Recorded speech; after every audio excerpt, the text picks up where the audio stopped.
बाकी 99 झूठ जिहड़े वो किसी खाते च भी नहीं आने। ते अल्लाह ताला सानू साडे हाल ते रहम फरमाए।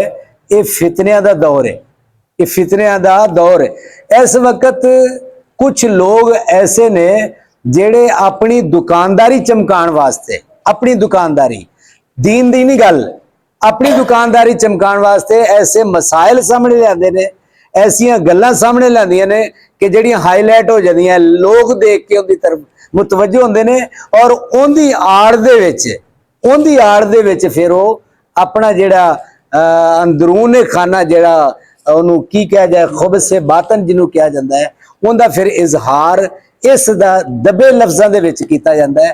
ते लोग वो जिहड़े एक सच या कुछ गल्लां सच्चियां या कुछ अहादीस सच्चियां सही जिन्हां नूं फॉलो कर रहे ने, अपना रहे ने कि यार ए उन्हें गल बड़ी अच्छी कीती सी, वो उस उहदी आड़ दे विच उहदी जिहड़ी गलत गल है उहदे ते पर्दा पै जांदा।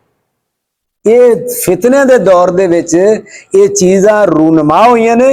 सानू अल्लाह को दुआ भी करनी चाहिए, इस्तकामत भी इख्तियार करनी चाहिए कि अल्लाह सानू इहदे ते इस्तकामत अता कर कि असी इन्हां दा शिकार ना होइए, इस फितने दे विच ना पईए।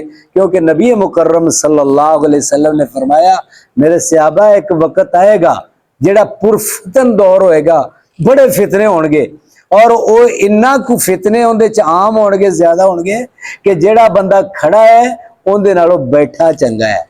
जिहड़ा फितनियां च खड़ा है ना उहदे नालों बैठा चंगा है, ते जिहड़ा बैठा है उहदे नालों लेटिया होया चंगा है।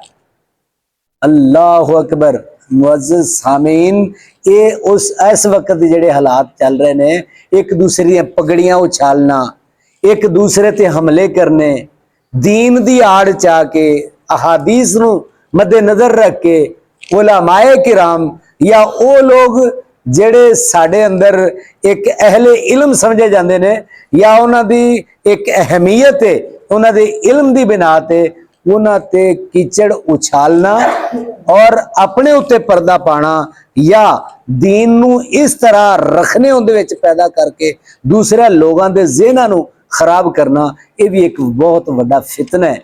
अल्लाह ताला सानू इहदे तो महफूज फरमाए।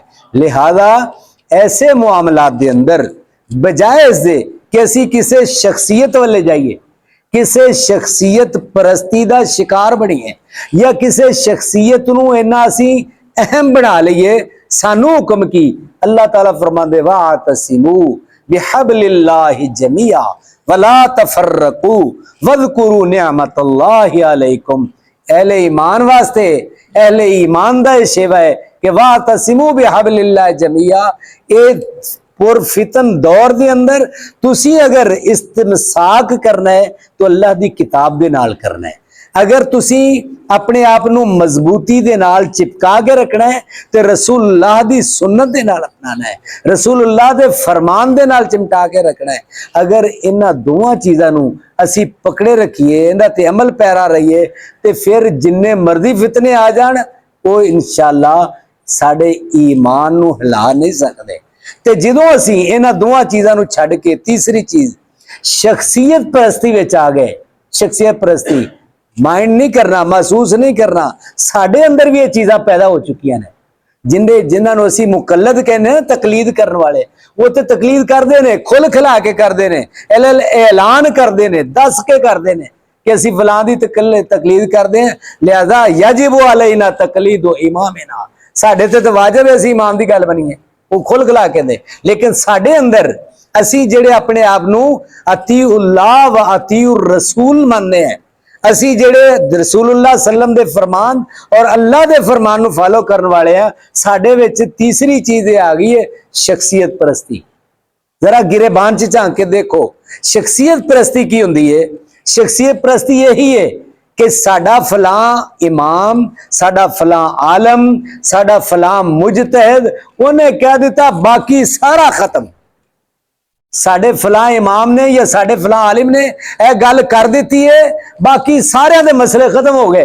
भावें उत्थे 10 हदीसां लिया के विखा दो, भावें उत्थे इज्तिहाद लिया के विखा दो, कुरान करीम दी आयात पेश कर दो, लेकिन नहीं साडे फलां आलम जिहड़ा है उहदी आलम दी गल गलत हो ही नहीं सकती। इनू कहा जाता है शख्सियत परस्ती।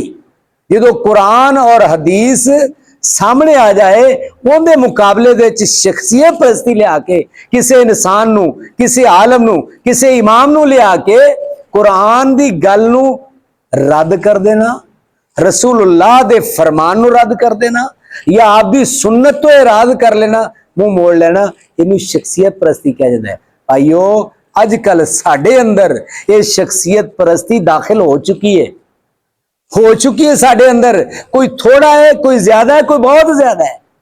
ਉਹ ਇਮਾਰਤ ਦੇ ਅੰਦਰ ਲਿਆ ਕੇ ਕਰ ਲਵੋ, ਉਹ ਇਲਮ ਦੇ ਲਿਹਾਜ਼ से कर ਲਵੋ, ਉਹ ਕੋਈ ਉਮਰ ਦੇ ਲਿਹਾਜ਼ से ਕਰ ਲੋ, ਲੇਕਿਨ ਇਹ ਚੀਜ਼ ਪਾਈ ਜਾ ਰਹੀ ਹੈ। ਇਸ ਵਾਸਤੇ ਇਹਨਾਂ ਹਾਲਾਤ ਦੇ ਅੰਦਰ ਸ਼ਖਸੀਅਤ ਪ੍ਰਸਤੀ ਨੂੰ ਅਹਿਮੀਅਤ ਨਹੀਂ ਦੇਣੀ, ਬਲਕਿ ਕਿਹਨੂੰ ਅਹਿਮੀਅਤ ਦੇਣੀ ਹੈ? अल्लाह दे कुरान नूं देनी है या रसूलुल्लाह सल्लल्लाहु अलैहि वसल्लम दे फरमान नूं देनी है, और ऐसे दे अंदर कामयाबी है। अगर इस तो हट के शख्सियत प्रस्ती चले गए, तीसरी चीज में चले गए, फिर समझो कि असी हलाकत दे रस्ते ते चल पे हैं। कोई एतबार नहीं किदों कदम डगमगा जान और असी हट जाइए। जिवें रसूलुल्लाह सल्लल्लाहु अलैहि वसल्लम ने फरमाया, हर इंसान वास्ते एक चरागाह है। चरागाह तुम जानते ही हो, चरागाह जिथे जानवर चारे जाते हैं, हर एक वास्ते एक चरागाह है। और शैतान दियां भी चरागाह ने, और शैतान उन्हां लोगों के पीछे चलता है जिवें कोई अपनियां बकरियां चारण वास्ते किसी चरागाह दे कोल ले जांदा है, और उन्हां विचों कोई एक बकरी रेवड़ दे विचों अलहदा होके उस चरागाह च दाखल हो जाती। उत्थे हुण जिहड़ा जिंदी वो चरागाह है या उत्थे भेड़िया है या कोई भी है, उहनूं शिकार कर लेगा आसानी दे नाल। रसूलुल्लाह सल्लम ने फरमाया, ये शैतान दियां चरागावां ने, ਇਹ ਜਿਹੜੀਆਂ ਇਸ ਅੰਦਾਜ਼ ਚ ਮਜਲਸਾਂ ਬਣਾਈਆਂ ਜਾਂਦੀਆਂ, ਕਾਇਮ ਕੀਤੀਆਂ ਜਾਂਦੀਆਂ ਦੀਨ ਤੋਂ ਹਟਾਉਣ ਵਾਸਤੇ, ਤੇ ਉਹਦਾ ਸ਼ਿਕਾਰ ਉਹ ਹੁੰਦਾ ਹੈ ਜਾਂ ਖੁਦੂ, ਉਹ ਫੜ ਲੈਂਦਾ ਹੈ, ਉਹਨੂੰ ਗ੍ਰਿਫਤਾਰ ਕਰਦਾ ਹੈ, ਉਹਨੂੰ ਜਿਹੜਾ ਕੱਲਾ एक दो इको दुको ना उधर ना उधर, हाँ जी, कदी उनके पीछे कदी उनके पीछे, वो उनका शिकार हो जाता है और शैतान की गिरफ्त में आ जाता है। ते अजीज साथियों, नबी करीम सल्लल्लाहु अलैहि वसल्लम दे फरामीन दी रोशनी दे विच इस्तमसाक बिल कुरान व सुन्ना, इस तो वध के होर कोई ना महफूज किला जे, ना होर कोई महफूज जगह जे, ना इस तो इलावा ईमान वास्ते कोई मजबूत चीज जे। और इस दौर के अंदर कुरान नूं पकड़ लो, हदीस रसूल नूं पकड़ लो, इस तो इलावा शख्सियत वाले कतन ना जाओ। चाहे किड्डा वड्डा आलम है, चाहे किड्डा वड्डा मुजतहिद है, अल्लाह दा कुरान पेश कर दे, रसूलुल्लाह दी हदीस पेश कर दे, आमन्ना व सद्दकना।